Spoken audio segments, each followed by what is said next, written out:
Pinuna ng lokal na pamahalaan ng Quezon City ang bilyon-bilyon pisong halaga ng flood control project ng DPWH sa kanilang lungsod. May mga itinayo sa mga lugar na hindi naman binabaha at may mga idineklara ring tapos na kahit ginagawa pa rin. Saksi, si Maki Pulido.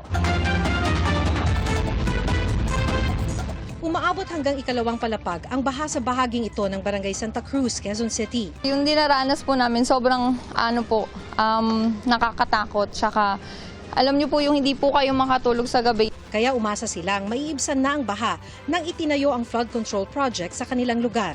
Sa boundary ng Barangay Santa Cruz at Barangay Mariblo, Quezon City, 2 pumping station ang itinayo ng DPWH. Magkatapat ang 2 pumping station na to. Ito yung pumping station sa may Barangay Santa Cruz na may project cost na higit 282 million pesos. Sa tapat niya ay isa pang pumping station dito naman sa may Barangay Mariblo na ang project cost din ay higit 282 million pesos.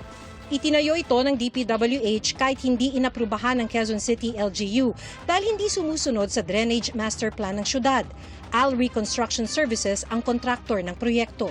Wala pa po tayong inaaprubahan na pump station kasi po yung flooded area po natin hindi naman coastal, hindi naman tayo coastal. So kung ipapump mo lang siya from one place to another, dililipat lang po yung baha. Ang tingin po naming solusyon is more on detention and retention basins. Ilalang ito sa mga DPWH flood control projects sa Quezon City. Sinusubukan pa naming kunin ng panig ng AL Reconstruction Services ang DPWH NCR, tumanggi munang magbigay ng pahayag.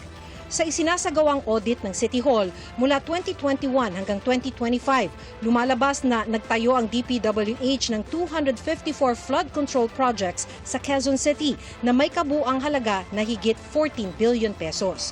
Karamihan sa District 4. 5 rito idineklara ng tapos pero kasalukuyan pa rin ginagawa.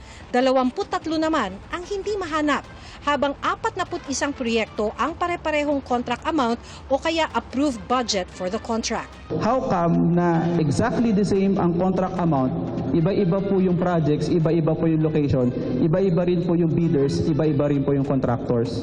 Ayon kay Engineering Department Head Mark Dale Peral, marami sa mga proyekto itinayo sa mga lugar na hindi naman binabaha. Kapuna-puna rin anya ang ilang proyekto na maraming phases o yugto na na-award sa iba't ibang construction company.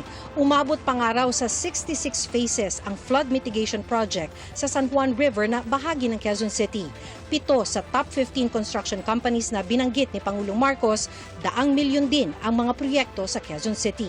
I'm convinced that there are anomalous projects. Bilyon ang nasasayang na pera ng bayan dito. At tingin ko, kapag tunay na may commitment, layunin ang mga government officials na resolbahan ang problema ng baha, ay mas maliit pa na halaga sana ang ginastos natin na resolba na natin yan. 141 lang sa mga proyekto ang nasa sumbong sa Pangulo website. Natunton ng City Hall ang 113 na iba pa sa sarili nilang research at sumbong ng mga residente. At di pa natatapos ang paghahanap nila. Para sa GMA Integrated News, ako si Maki Pulido, ang inyong saksi. Mga kapuso, maging una sa saksi. Mag-subscribe sa GMA Integrated News sa YouTube para sa iba't ibang balita.